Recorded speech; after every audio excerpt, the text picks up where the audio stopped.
What do you foresee as opportunities for platform acquisitions and tuck-in acquisitions during the next 5 years? And as I understand tuck-in acquisitions, because this is another catchphrase that's really buzzing around the industry, is roll-ups, right? You may not be at that platform acquisition level, but what about PI law firms that qualify as tuck-ins, as roll-up opportunities? Yeah, so we've written a lot about this. So we have a white paper that's coming out on January 5th, um, about the PI space in North America specifically. But again, we operate across architecture, engineering, construction, environmental, 7, 8 sectors of legal, blue collar trades. We've been doing this for a long, long time. In our book, The Owner's Manual, we talk about a lot the difference between a platform and an add-on. So I'd encourage everyone to go read the book. And then we also teach classes on M&A where we go 2-3 day classes where we go into great detail on all these things. But I just want to kind of put that out there. There's a lot of information that we have for you that's available so you can learn more about this. But generally speaking, a platform is the company, the firm that, an investor is going to come say, you guys are best in class and we are betting on your team, your firm, and then we're going to invest capital and talent into your business to grow. And eventually what investors are hoping to gain along with their shareholders is a 3 to 5 times return on capital. Let's say if you're private equity in a 4 to 6 year horizon, if you're a family office, you've got a longer term horizon, but a platform is a foundation upon which you are then going to either grow de novo, let's say opening new branches, just investing in marketing, hiring more people. That's one way to grow. The other way to grow is through acquisition. And then there's the third, which is a combination of the both. But a platform is a business that's typically very sizable and is going to be the hub from which other spokes, add-on acquisitions, are added. And so what founders have to think about is, you have to be of a certain size and sophistication to qualify to be a platform generally. And there are different types of private equity firms. And so some private equity firms will be looking for platforms in the, let's say, $7 to $10 million EBITDA range. Others are looking for platforms in the $10 to $25 million EBITDA range. Some are looking for platforms in the $50 to $100 million EBITDA range. So there are different investors looking at different sizes.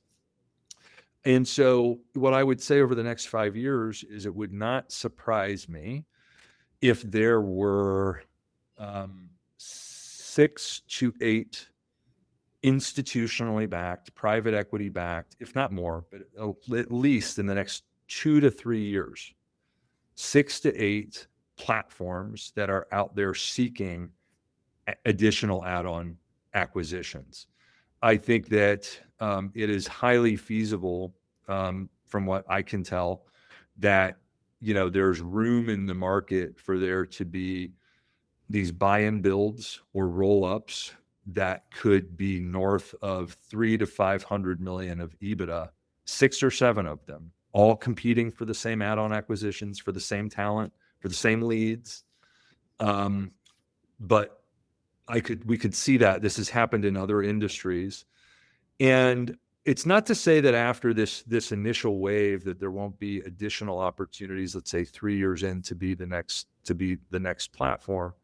But what we find happening is that the best investors are backing the best platforms at the beginning of an industry consolidation.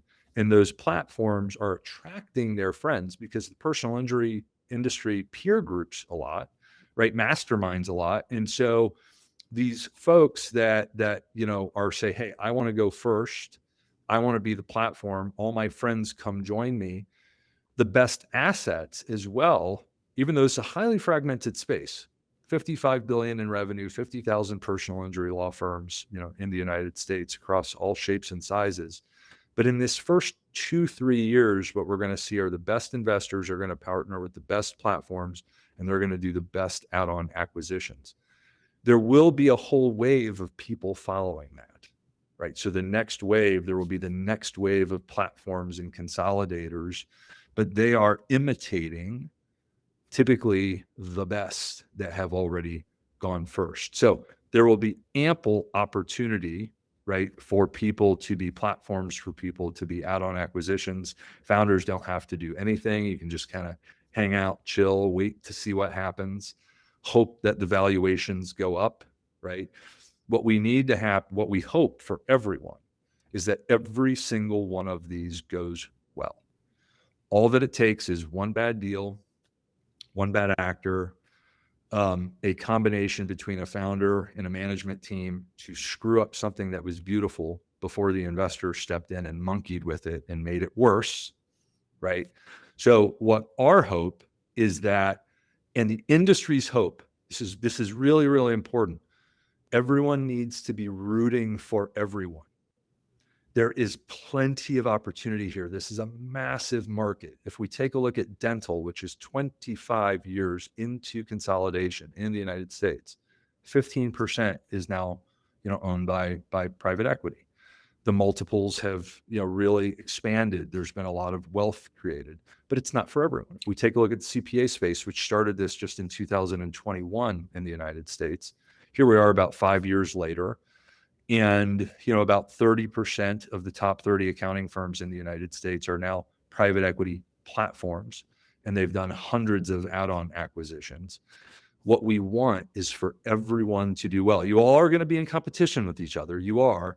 But I want to remind everyone that as an industry moves, as an industry indexes, right, we all want success for one another. One platform or one add-on success leads to the entire industry having success.